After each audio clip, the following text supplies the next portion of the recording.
సుఖినో భవంతు. ఈరోజు వరల్డ్ పీస్ డే, జనవరి 1, 2025.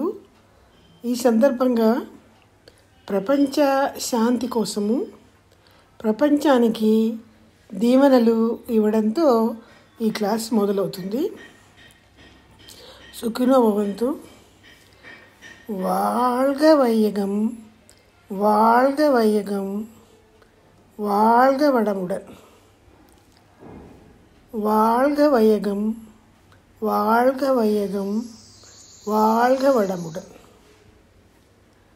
வாழ்க வையகம், வாழ்க வையகம், வாழ்க வளமுடன். வாழ்க வையகம், வாழ்க வையகம், வாழ்க வளமுடன். வாழ்க வையகம், வாழ்க வையகம், வாழ்க வளமுடன். வாழ்க வையகம், வாழ்க வையகம், வாழ்க வளமுடன். வாழ்க வையகம், வாழ்க வையகம், வாழ்க வளமுடன். வாழ்க வையகம், வாழ்க வையகம், வாழ்க வளமுடன். வாழ்க வையகம், வாழ்க வையகம், வாழ்க வளமுடன். வாழ்க வையகம், வாழ்க வையகம், வாழ்க வளமுடன். లోకా సమస్తా సుఖినో భవంతు. సర్వే జనా సుఖినో భవంతు. లోకా సమస్తా సుఖినో భవంతు.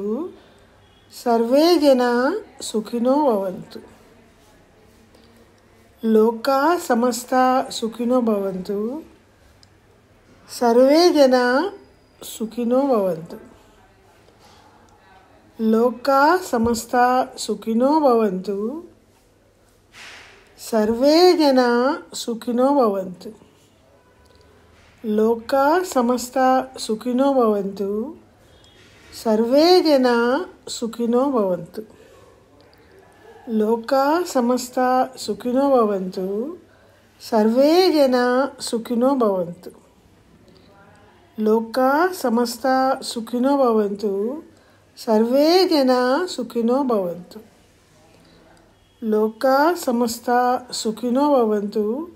సర్వే జనా సుఖినో భవంతు. లోకా సమస్తా సుఖినో భవంతు. సర్వే జనా సుఖినో భవంతు. లోకా సమస్తా సుఖినో భవంతు.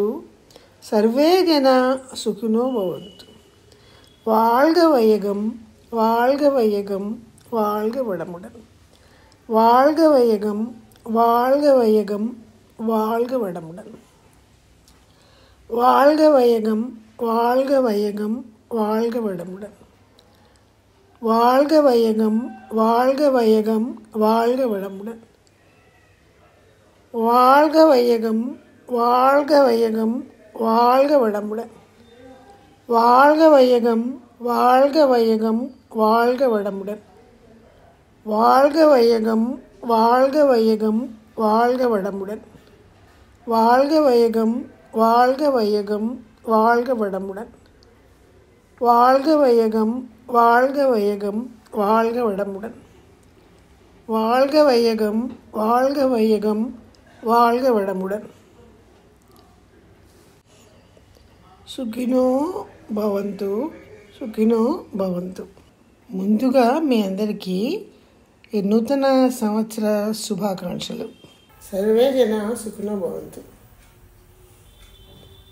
ఈరోజు ప్రపంచ శాంతి దినంగా జనవరి 1వ తారీఖున వేదాంత మహర్షి గారు డిక్లేర్ చేశారు. ఎప్పుడో ప్రతి సంవత్సరం 1వ తారీఖున ఈ வாழ்க வையகம், வாழ்க வளமுடன் ప్రపంచ శాంతి కోసం ప్రపంచాన్ని దీవిస్తూ రిలే చాంటింగ్ వల్లే ఒకళ్ళ తర్వాత ఒకళ్ళు వరుసగా చేస్తారు. లోకా సమస్త సుఖినో భవంతు, సర్వే జన సుఖినో భవంతు కూడా చెప్తారు.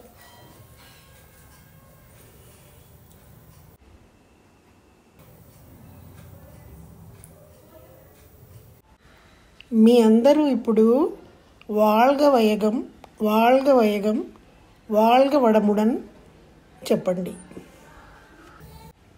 లోక సమస్త సుఖినో భవంతు, సర్వే జన సుఖినో భవంతు చెప్పండి.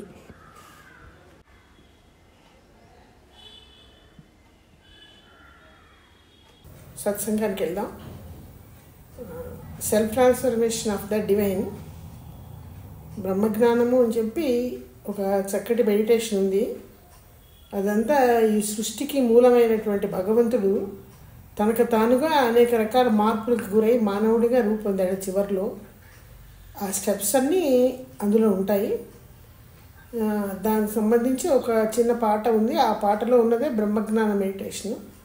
ఆ మెడిటేషన్కి సంబంధించిన వివరణ కొద్దిగా చెప్పుకుందాం. ఒక 20 minutes 25 minutes పడుతుంది. ఇప్పుడు మీరు చెప్పగలిగితే చెప్పండి, లేకపోతే మనం కంటిన్యూ చేసేద్దాం. బేబీ నువ్వు అన్మ్యూట్ చేసుకుని చెప్పమ్మా. లోకా సమస్త సుఖినో భవంతు, సర్వే జనా సుఖినో భవంతు. లోకా సమస్త సుఖినో భవంతు, సర్వే జనా సుఖినో భవంతు. లోకా సమస్త సుఖినో భవంతు, సర్వే జనా సుఖినో భవంతు. సుఖినో భవంతు బేబీ. మంగవల్లి గారు, మీరు వాళ్ళ వైయగం చెప్పగలిగితే చెప్పండి, తర్వాత లోకా సంస్థ కూడా చెప్పండి. வாழ்க வையகம் வாழ்க வையகம் வாழ்க வளமுடன். வாழ்க வையகம் வாழ்க வையகம் வாழ்க வளமுடன். வாழ்க வையகம் வாழ்க வையகம் வாழ்க வளமுடன். வாழ்க வையகம் வாழ்க வையகம் வாழ்க வளமுடன். வாழ்க வையகம் வாழ்க வையகம் வாழ்க வளமுடன். வாழ்க வையகம் வாழ்க வையகம் வாழ்க வளமுடன். வாழ்க வையகம் வாழ்க வையகம் வாழ்க வளமுடன். வாழ்க வையகம் வாழ்க வையகம் வாழ்க வளமுடன். வாழ்க வையகம் வாழ்க வையகம் வாழ்க வளமுடன். లోకా సమస్త సుఖినో భవంతు, సర్వే జనా సుఖినో భవంతు. సుఖినో భవంతు మంగవల్లి గారు.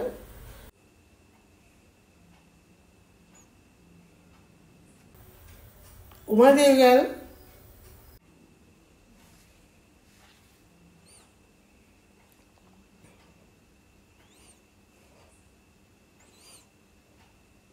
வாழ்க வையகம் வாழ்க வையகம் வாழ்க வளமுடன். வாழ்க வையகம் வாழ்க வையகம் வாழ்க வளமுடன். வாழ்க வையகம் வாழ்க வையகம் வாழ்க வளமுடன். సర్వే జనా సుఖినో భవంతు, లోకా సమస్త సుఖినో భవంతు. సర్వే జనా సుఖినో భవంతు, లోకా సమస్త సుఖినో భవంతు. సర్వే జనా సుఖినో భవంతు, లోకా సమస్త సుఖినో భవంతు.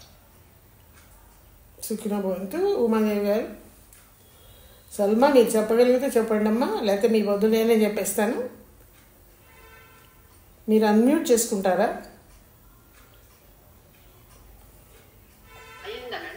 అయింది, అన్మ్యూట్ అయింది, చెప్పండి. Okay madam. సర్వే జన సుఖినో భవంతు, లోకా సమస్త సుఖినో భవంతు. సర్వే జన సుఖినో భవంతు, లోకా సమస్త సుఖినో భవంతు. సర్వే జన సుఖినో భవంతు, లోకా సమస్త సుఖినో భవంతు. సల్మా, సుఖినో భవంతు, సుఖినో భవంతు.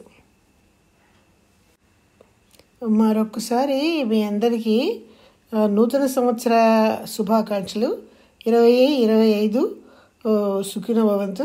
అందరికీ శుభం జరగాలని కోరుకుంటూ సత్సంగం మొదలు పెడదాం. బ్రహ్మజ్ఞాన మెడిటేషన్ గురించి అది తెలుసుకుందాం.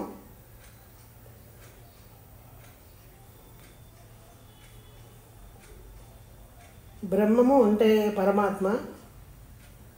ఆయన ఒక నిరాకార నిర్గుణ స్వరూపుడు. ఆయనకి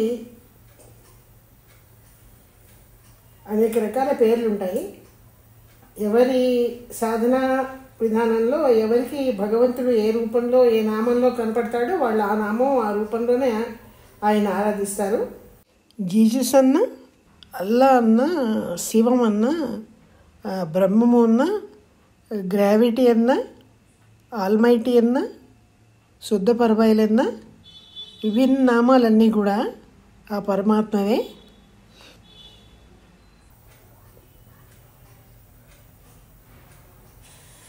సుఖినో భవంతు. ఈరోజు మనం బ్రహ్మజ్ఞాన ధ్యానం చేసాము. ఇది వేదాద్రి మహర్షి గారు మనకి ప్రవేశపెట్టినటువంటి 9 ధ్యానాల్లో దాదాపుగా చివరిది.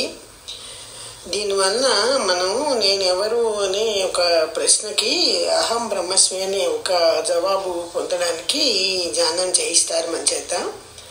ఈ ధ్యానం వల్ల భగవస్థితి యొక్క తన్మార్పు అనబడే సెల్ఫ్ ట్రాన్స్ఫర్మేషన్ని పూర్తిగా అవగాహన చేసుకునే అవకాశం మనకి ఏర్పడుతుంది.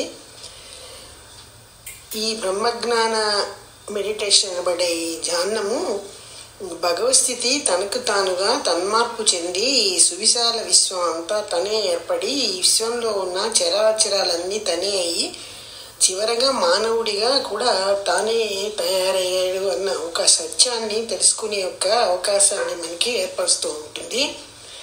దీన్ని మనం తెలుసుకోవాలని వేదాద్రి మహర్షి గారు దీన్ని మనకి అందించారు. ఇటువంటి జ్ఞానాన్ని పొందడం అన్నది ఈ వేదాద్రియంలో చాలా ముఖ్యమైన భాగం. నిజానికి ఈ బ్రహ్మజ్ఞాన ధ్యానం మూలస్తంభం లాంటిదే వేదాద్రియానికి. వేదాధ్యయంలో ఉన్న సభ్యులందరూ కూడా అసలు ఈ తన్మార్పు సిద్ధాంతాన్ని, ఈ తన్మార్పుని ముందుగా అవగాహన చేసుకుంటే మిగతా మనం చేసే ఇంట్రాస్పెక్షన్స్ కానీ ఫిజికల్ ఎక్సర్సైజెస్ కానీ ఎందుకు చేస్తున్నాము అన్నది పూర్తిగా మనకి అవగాహన అవుతుంది. బేసిక్గా ఈ ధ్యానాన్ని, దీనికి సంబంధించిన వివరణని మనం తెలుసుకోవాలి. ఇప్పుడు మనం చేసిన ధ్యానంలో చివరిగా ఒక పాట ఉంది. ఆ పాటలో కూడా పూర్తి తన్మార్పు అనబడే సెల్ఫ్ ట్రాన్స్ఫర్మేషన్ తెలియజేస్తూ ఉంటుంది. వేదాద్రి మహర్షి గారు దీన్ని అబ్సల్యూట్ స్పేస్ అంటున్నారు. శుద్ధ పరబయలు అంటారు తెలుగులో. ఈ బ్రహ్మముకి తన్ని తాను అదుముకునే ఒక శక్తి ఉంటుంది. దాన్ని స్వయం పీడిత సమావృత ఒత్తిడి శక్తి అని అంటారు. ఈ ఒత్తిడి శక్తి వల్ల బ్రహ్మము అనబడే ఈ శుద్ధ బయలు చిన్న చిన్న పరమాణువులకు మళ్ళీ మొదటి తన్మార్పుగా ఏర్పడుతుంది. ఇవి మన కంటికి మనసుకి అందినటువంటి చిన్నారి పరమాణువులు. వీటిని ఆకాశ పరమాణువులు అని కూడా అంటారు. ఈ పరమాణువులు కేంద్రంలో భగవస్థితి బిందు రూపంలో ఉంటుంది.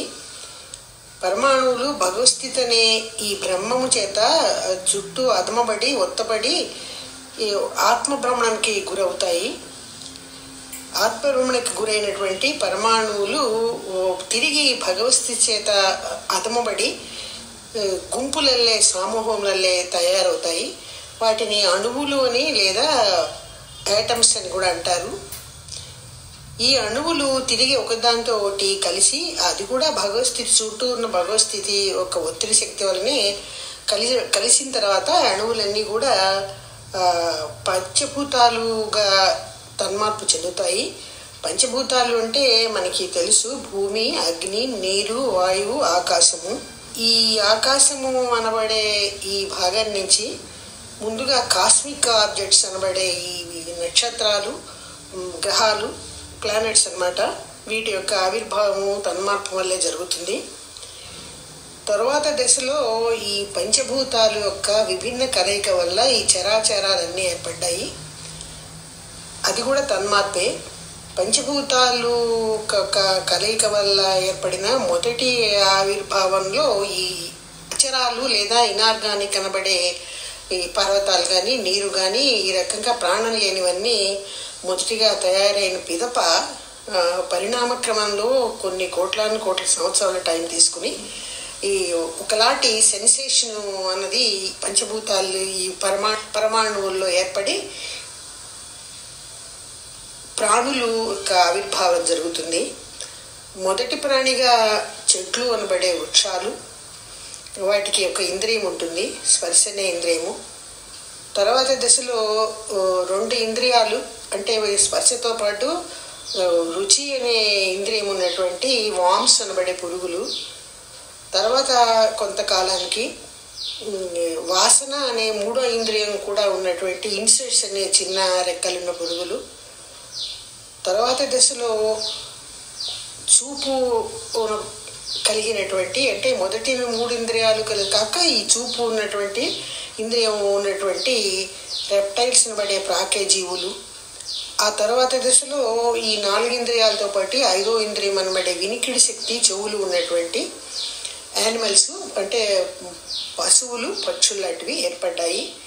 ఈ 5 ఇంద్రియాలు కలిపి 6వ ఇంద్రియాన్ని కూడా జ్ఞానము, కాన్షియస్నెస్ అనబడే 6th సెన్స్ అనబడే ఇంద్రియం ఉన్నటువంటి 6వ ఇంద్రియం ఉన్నటువంటి మానవుడి యొక్క ఆవిర్భావము తన్మార్పుగా జరిగింది. ఈ ఆవిర్భావాలన్నీ కూడా పంచభూతాల యొక్క కలయికతో ఏర్పడినవే. పంచభూతాల్లో అణువులు ఉన్నాయి కదా, అణువుల్లో పరమాణువులు ఉన్నాయి కదా. పరమాణువులు భగవస్థితి మొదటి తన్మార్పు కాబట్టి మానవుడి వరకు ఏర్పడినటువంటి సకల చరాచరాల్లో కూడా ఈ పరమాణువులు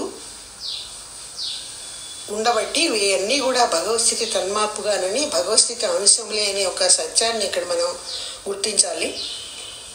మానవుడు ఏర్పడుట కూడా భగవస్థితి తన్మార్పే. మానవుడు మొదటి మానవుడి నుంచి 2వ మానవుడు, 2వ మానవుడి నుంచి 3వ మానవుడు, 4వ మానవుడు, ఈ రకంగా కొన్ని millions and billions of years time తీసుకున్న తర్వాత ఈ ఆవిర్భావంలో, ఈ తన్మార్పులో నేను, మీరు అనబడే మానవులందరం కూడా తయారై ఉన్నాము. కాబట్టి నాలో కానీ మీలో కానీ ఉన్నవి పంచభూతాలే. ఆ పంచభూతాల్లో ఉన్నవే అణువులు, అణువుల్లో ఉన్నవే పరమాణువులు, పరమాణువులే భగవస్థితి మొదటి తన్మార్పు. కాబట్టి మన అందరిలో ఉన్నది భగవస్థితే. మనందరం ఆ భగవంతుని యొక్క రూపాలమే. మనలో ప్రాణశక్తి రూపంలో ఉన్నటువంటి ప్రాణశక్తి పరమాణువులు ఒక వలయాకారంలో తిరుగుతూ ఉంటాయి. ఈ దశలో నాలో ఉన్నది భగవస్థితే, నీలో ఉన్నది భగవస్థితే అన్న ఒక భావన మనం ఏర్పరచుకోవాలి. ఈ భావనతో ఏమవుతుందంటే మనం ప్రతి వ్యక్తిలోనూ కూడా, చరాచరాలన్నింటిలోనూ కూడా, ప్రతి వస్తువుల్లో కూడా ఆ భగవస్థితి మొదటి తన్మార్పుగా ఏర్పడినటువంటి ప్రాణశక్తి లేదా ప్రాణశక్తి పరమాణువులు ప్రాణుల్లో ఒత్తిడి శక్తి పరమాణువులు అచరాలు ఇనార్గానిక్లో చూడగలిగితే అన్నింటి పట్ల ఒకలాంటి ప్రేమ అన్నది, అభిమానం అన్నది, భగవంతుని చూడడం అన్నది మనకి ఒక అలవాటుగా వచ్చేస్తుంది. దీనివల్ల మనం ఏం తెలుసుకుంటున్నామంటే అహం బ్రహ్మస్మి, అంటే నేనే ఆ బ్రహ్మ యొక్క రూపాన్ని, నాలో ఈ శక్తి పరమాణువులు, ప్రాణశక్తి పరమాణువులు ఉన్నాయి, భగవంతుని తన్మార్పు అని ఇది తెలుసుకోవడం వల్ల అహం బ్రహ్మస్మి అనే ఒక భావన ఏర్పడుతుంది. అంతేకాకుండా ఎదుటి వ్యక్తిలో కూడా మనం ఆ భగవశక్తి పరమాణువుల్ని చూడగలుగుతున్నాం కాబట్టి తత్వమసి అనే ఒక భావన కూడా మనకి పూర్తి అవగాహన అవుతుంది.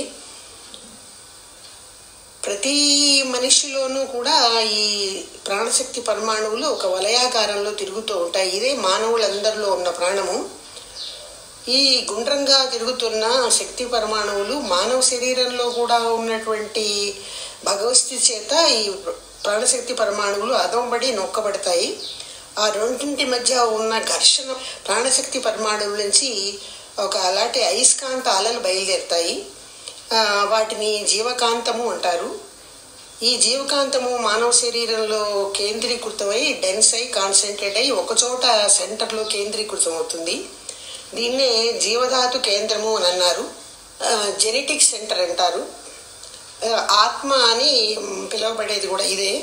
సోల్ అన్న కూడా ఇదే. ఈ జీవధాతు కేంద్రంలో ఉన్నటువంటి ప్రాణశక్తి పరమాణువులు జీవకాంతము, డెన్స్గా అయినటువంటి జీవకాంతము కాక శుక్ల శోణితాలు అనబడేవి, అంటే మనం తీసుకుంటున్న ఆహారం సతధాతువులుగా మారి చివరి ధాతువుగా శుక్ల శోణితాలు అనే ఒక ద్రవం కూడా ఈ ఆత్మ లేదా జెనెటిక్ సెంటర్లో ఉంటుంది.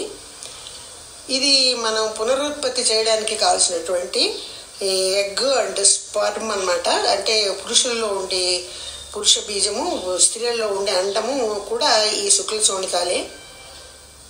ఈ జెనెటిక్ సెంటర్ అనబడే జీవధాతు కేంద్రం నుంచి జీవకాంత అలలు పైకి లేచి విస్తరించి మెదడుకు చేరి ఆ మెదడు నుంచి అవి కంటి ద్వారా బయటికి వచ్చినప్పుడు కన్ను అనే చూపుని, చెవి ద్వారా వచ్చినప్పుడు వెనికిడి అనే శబ్దాన్ని, నాలిక ద్వారా వెలుపలికి వచ్చినప్పుడు రుచి అనే దాన్ని స్పర్శ చర్మం ద్వారా అట్లా మనకి పంచేంద్రియాలు పనిచేయడానికి ఈ జీవకాంతపాల మెదడు ద్వారా బయటకు వచ్చి మన ఇంద్రియాలు పనిచేస్తుంది.